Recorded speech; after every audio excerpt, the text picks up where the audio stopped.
Hello, Anuj little लाईफमध्ये तुमचं पुन्हा एकदा स्वागत आहे. आजचा वार आहे गुरुवार आणि मी चालली आहे स्वामी केंद्रामध्ये आणि ते बघू शकता. आणि ते आहे इशू. आणि कालच मी मोठीवाली पिचकारी घेतली आहे. आज मी सगळ्यांवर पाणी उडवणार. आता एक साईडला मॅच चालू होती. हा हिरो पण आलाय. चल. सो इथे मी कोका कोलावाला लांबू घेतलेला. किती घाण दिसतो हा. काही कसा पण दिसतो हा. ह्याच्यापेक्षा ते माकड किती छान दिसतात. काही पण बोलते ही.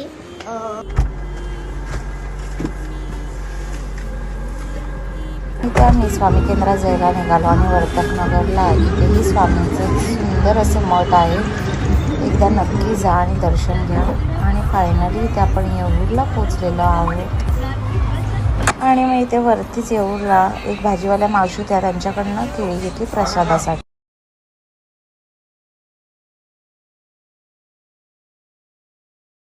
आणि मग आम्ही कार पार्क केली आणि फायनली केंद्राजवळ पोचलो.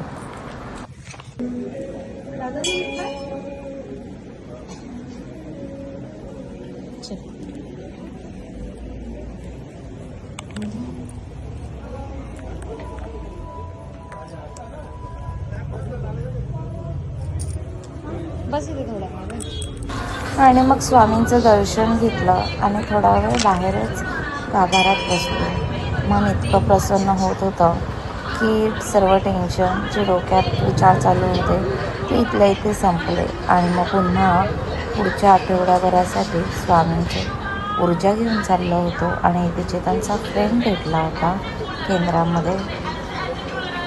आणि मग इथे स्वामींना आतापर्यंत जे सर्व काही दिले त्यासाठी स्वामींचे आभार मानले. स्वामींची संवाद साधून पुन्हा घरी जाण्यासाठी निघालो. सो आपण आलो होतो येऊरला एक मस्त सुंदर शांत जागी असं स्वामींचं मठ आहे. खूप सुंदर आहे. इतकं जास्त लोकांना ते माहिती नाही आहे पण सध्या तरी आता कळत चाललेलं आहे. त्यामुळे नक्कीच जर तुम्ही यूट्यूबला सर्च केलं तर तुम्हाला नक्की स्वामींचं मठ दिसेल. कारण की तिथे आतमध्ये जास्त शूट पण नाही करतायत कारण की तिथे व्हिडिओ नाही काढून देत. चला, व्हिडिओ आवडत असेल तर नक्की लाईक करा. आणि असेच नवनवीन व्हिडिओ पाहण्यासाठी माझ्या चॅनलला जर तुम्ही अजून सबस्क्राईब केलं नसेल तर सबस्क्राईब करा. आणि भेटूया पुढच्या व्लॉगला. मस्त तोपर्यंत मस्त राहा, मस्त खा पी एन्जॉय करा. भेटूया पुढच्या व्लॉगला. बाय. श्री स्वामी समर्थ. श्री स्वामी समर्थ.